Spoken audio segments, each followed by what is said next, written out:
අයිබෝන් ගයිස් පොඩි වැදගත් කාරණයක් කියන්න ආවේ. ඔයාලා වැඩ කරන ආයතනයේට ඔයගොල්ලන් නොසිතන පරිදි කිසිම ඉන්ෆර්මේෂන් එකක් නැතුව ආයතනයටත් ඉන්ෆෝම් නොකර එනවා අපිට බස් එකක්. බස් එකක් කියන්නේ ගෙස්ලා පිරුණ බස් එකක්. එතකොට ඒගොල්ලන් බලාපොරොත්තු වෙන්නේ ලන්ච් එක. ලන්ච් එකට තමයි ඒගොල්ලන් එන්නේ. අපි කිසිම ඉන්ෆර්මේෂන් එකක් නැතුව අපි කවුරුවත් දන්නේ නැතුව මේගොල්ලන් එනවා. බට් අපිට තියෙන වගකීම තමයි එන ගෙස්ලට කණ්ඩ දෙන එක.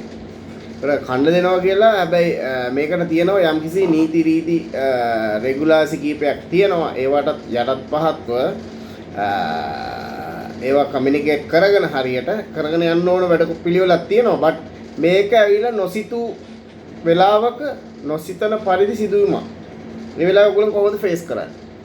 මට උනුනේ ඒක තමයි ගේන්න. රයිට්. මෙන්න මෙහෙමයි. මට මේ ඉන්සිඩන්ට් එක වුණා එක්තරා හෝටලයක ගිරිතලේ ඉන්න කාලේ එක්තරා ආයතනයකදී මට මේ සිදුවීම වුණා. නමුත් මම ඒකට නිර්භයව ඉදිරිපත් වුණා. ඒ ඉදිරිපත් වුණ විදිය ඒක ඇත්තටම සක්සස් වුණා වැඩ ටික. ඒක මට ඔයාලට අතට ෂෙයා කරගන්න හිතුණ පොඩි අයිඩියා එකක් තියෙනවා නම් ගන්න. රයිට්. ඒ වෙලාවේ අපි කල යුත්තේ එතන ඉන්නවනේ කෝඩිනේටර් කෙනෙක්. ඒක ගයිඩ් මහත්තයා හෝ කවුරු හරි කෙනෙක් ඉන්නවනේ. ප්‍රධාන වශයෙන්ම අපි ආව හම්බ වෙලා කියන්න ඕනේ ඒගොල්ලන්ට 12:30 තමයි අපි සාමාන්‍ය ලන්ච් එකක් දෙන්නේ. ඒගොල්ලන් කතා කරගන්නවා රයිට්. ඔයගොල්ලන්ට චෙක් ඉන් උනේ 11:00ට කියන්නකෝ. එතකොට 12:30 වෙද්දී we have another 1 hour.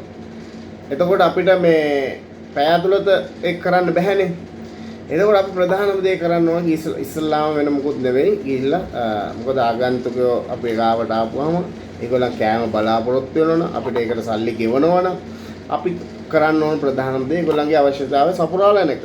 එතකොට ප්‍රධානම දේ අපි ඒගොල්ලන් මේ ගයිඩ් මහත්තයාව හම්බ වෙලා කතා කරලා අහන්න ඕන රයිට් අපිට මේක නොසිතූ විදිහකට මොනවා හරි මිස්ටේක් එකකින් මේ ඔයාගේ ගෙස්ලා ටික අපිට ආවේ බට් අපි ඔයාලා අවශ්‍ය දේ සකස් කරලා දෙනවා.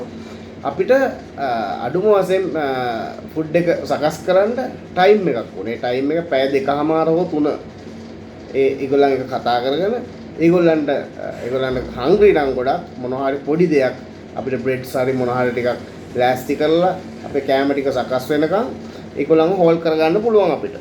ඉතින් ඒ වගේ ප්ලෑන් කරලා ඊට පස්සේ අපි කල යුත්තේ ටක් ගාලා ඊසි මෙනු එකක් ඒගොල්ලන්ට ගැළපෙන මෙනු එකක් ක්ලයන්ටේල් එක අනුව මෙනු එකක් සකස් කරලා ටක් ගාලා වැඩ ටික බෙදලා දෙන්න ඕන. ඉන්න සෙට් එකට බෙදලා දීලා ටක් ගාලා ඒකට හොද්දට මැනේජ් කරගන්න පුළුවන් ඉන්න ටීම් එකත් එක්ක මේගොල්ලන්ගේ අවශ්‍යතාවය මොකක්ද කියලා හරියටම දැනගෙන.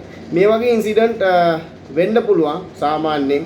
ඉස්සර නම් මේවා ගොඩක් වුණා. දැන් ගොඩක් තාක්ෂණය දියුණුයි. ඉන්ෆර්මේෂන්, ඉන්ටර්නල් කමියුනිකේෂන්ස්, එක්ස්ටර්නල් කමියුනිකේෂන්ස් ඒ හැමදේම හරියට තියෙනවා.